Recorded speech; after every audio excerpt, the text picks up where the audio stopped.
আসসালামু আলাইকুম। আবারও নিয়ে হাজির হলাম আরেকটি রেসিপি। আজকে আমি মুখে রুচি আসা, যাদের মুখে রুচি নেই সেই রুচি ফিরিয়ে আনার মতো একটা রেসিপি আপনাদের নিয়ে হাজির হলাম।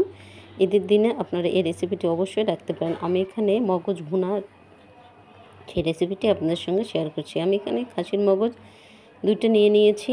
মগজ থেকে কিন্তু একটা পাতলা চামড়া আছে বা আবরণ আছে, সেটা উঠে ফেলতে হবে এবং ব্লাড থাকলে সেটাও উঠে ফেলতে হবে। এভাবে মগজগুলোকে খুব ভালো করে ধুয়ে পরিষ্কার করে নিয়ে আমি কিন্তু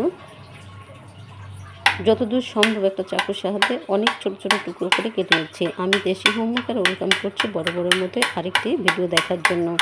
আশা করছি আজকের ভিডিওটি আপনাদের কাছে ভালো লাগবে। দেখুন, এখানে কিন্তু খাসির মগজের পরিবর্তে আপনারা এখানে গরুর মগজও নিতে পারেন।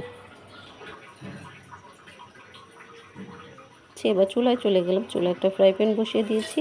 এবার আমি কিছু গোটা মশলা আমি শুকনো ফ্রাই প্যানে ভেজে নিচ্ছি। যখন এই মশলা থেকে একটা অ্যারোমা বের হবে,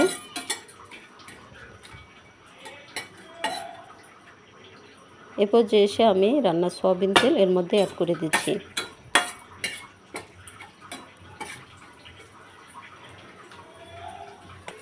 এবার অ্যাড করে দিচ্ছি পেঁয়াজ কুচি। আমি এখানে 2টো বড় পেঁয়াজ দিয়ে দিচ্ছি।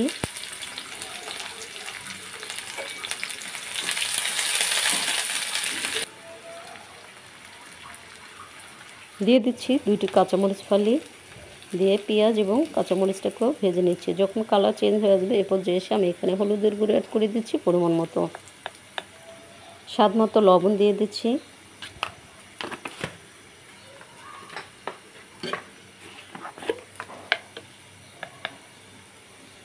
দিয়ে দিচ্ছি আমি এখানে শুকনো মরিচের গুঁড়ো পরিমাণ মতো। আমি সামান্য পানি দিয়ে দিচ্ছি যেন মশলাটা পুড়ে না যায়। দিয়ে দিচ্ছি আদা রসুন পেস্ট পরিমাণ মতো দিয়ে আমি মশলাটাকে কষিয়ে নিয়েছি। যখন মশলাটা একটু কষানো হয়ে যাবে, এরপর যে এসে আমি এখানে কিন্তু একটা টমেটো কুচি করে কেটে রেখেছি, সেই টমেটোটা দিয়ে দিচ্ছি। অবশ্যই টমেটো দেওয়ার চেষ্টা করুন, তাহলে এর স্বাদ কিন্তু অনেকটা বেড়ে যাবে। টমেটো মশলাটার সঙ্গে আমি ভালো করে কষিয়ে নিচ্ছি। নিয়ে এবার আমি কোনো পানি দেব না, যে পানিটা আছে সেই পানিতে টমেটোটাকে সিদ্ধ করে নেব। দেখুন, টমেটোটা অনেকটা সিদ্ধ হয়ে এসেছে। আবারও একটু আমি নাড়িয়ে নিচ্ছি।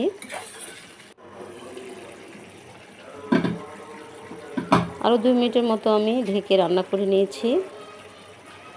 এরপর যে এসে আমি এর মধ্যে আগে থেকে ধুয়ে পরিষ্কার করে রাখা মগজগুলোকে এর মধ্যে দিয়ে দিচ্ছি।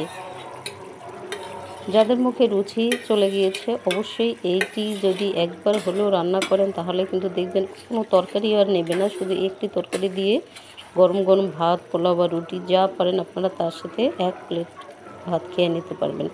এবার এর মধ্যে অ্যাড করে দিচ্ছি জিরা ধনিয়ার গুঁড়ো পরিমাণ মতো দিয়ে আবার আমি ভালো করে মিশিয়ে নিচ্ছি। নিয়ে আবারও ঢাকনা দিয়ে অপেক্ষা করব। আমি কিন্তু এখানে কোনো এবার এর মধ্যে অ্যাড করে দিচ্ছি আমি গরম মশলা গুঁড়ো দিয়ে আবার একদম পুরোপুরি আমি রান্না করে নেব। পানিটা যেটা ছিল ততটুকুই আমি শুকিয়ে নেব।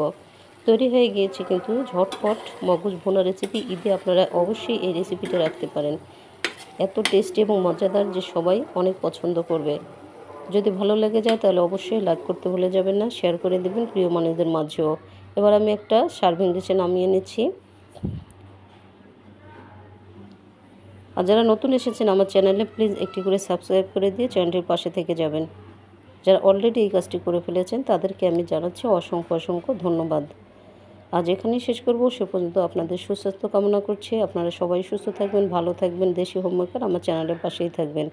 আসসালামু আলাইকুম সবাইকে।